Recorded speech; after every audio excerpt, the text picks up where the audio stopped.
So is what I'm promoting all that extreme? I don't think so. But by the end of this short video, you will see why the church is in need of radical reform. All right, as always, I want you to know you can click on the link in the description for our resources and online course. So why is radical reform the answer for the church today?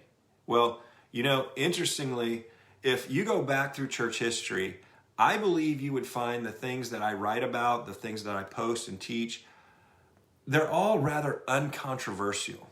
I mean, my main argument in everything to do with Closer Than You Think and all of this ministry is basically that we should return to Jesus above all else. The earliest Christians were obsessed with this person known as Jesus of Nazareth. They were very clear on how his coming had reoriented everything. Life was about relating to this person over and above any law or doctrine. Now, in fact, what they contended was truly radical and extreme for their day and their time, when everyone knew that gods were pleased with obedience and sacrifice, whether people felt like it or not. Feelings and attitudes were not central to spirituality. So when Jesus comes along and teaches his disciples that relationship with God is a matter of the heart, that shook things up big time. So moving along, we have the Apostles' Creed, the Nicene Creed, and products of other councils over the centuries. Mostly, they came about as debates occurred about the nature of Christ. These creeds are lopsided in their disproportionate attention to Jesus Christ over and above everything else.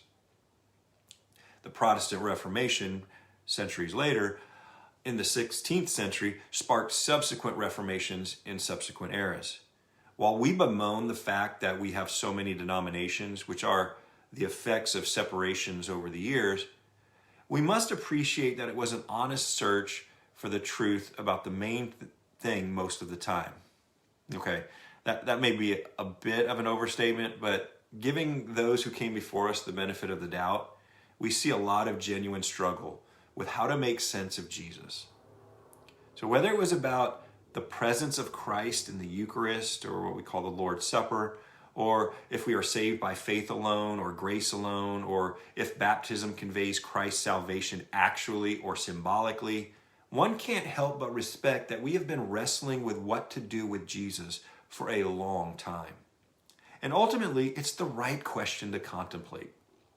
Obviously, we have gone off the rails in destructive ways as we married the church with the state, awkwardly blending two things that don't mix. A gospel of love and grace on the one hand, with empire and domination on the other. In our attempts to make sense of Jesus, we lost sight of his greatest command, to love others.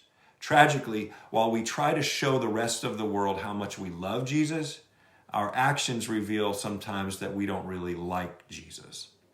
How one being can be so venerated and so ignored at the same time is what keeps many people baffled.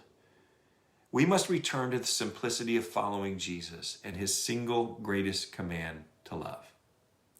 So the need for reformation continues, and radical reformation at that.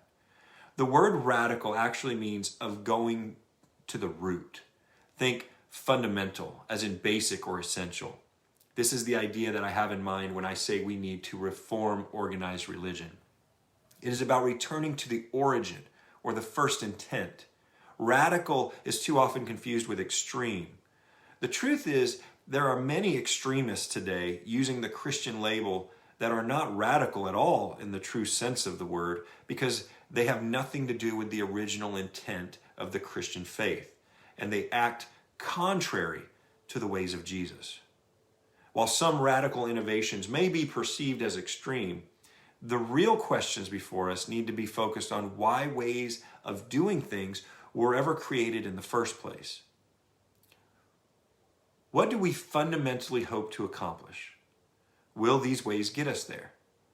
Now, the definition of reform is to form again, the improvement or amendment of what is wrong, corrupt, unsatisfactory. It's to change to a better state. Nothing could be a better vision for how we do church, quote unquote, than to right the parts that are wrong. This, however, requires taking the step of identifying what is unsatisfactory in the first place. Radical reform, then, is returning something to its original design or purpose. Now, with the church, that's not easy, but it is simple. It means returning to the first expressions of church, faith, and discipleship under the authority of Jesus. To be radical reformers in our day and return to our first love, we can embrace the truth that Jesus is Lord and he saves us. We can seek a relationship, not a religion. Jesus builds his own church. We don't go to church, we can be the church. Jesus is the Word of God. We can listen to the Spirit. Jesus is the high priest, so we can serve with authority regardless of title or status. Jesus gives and expects everything. We don't have to count 10%. We give our lives to him and receive abundant life in return. Hey, thanks for watching. If you want to find out more about our radical reformation efforts, then click on the link in the description for this video. Have a great day. Talk to you soon.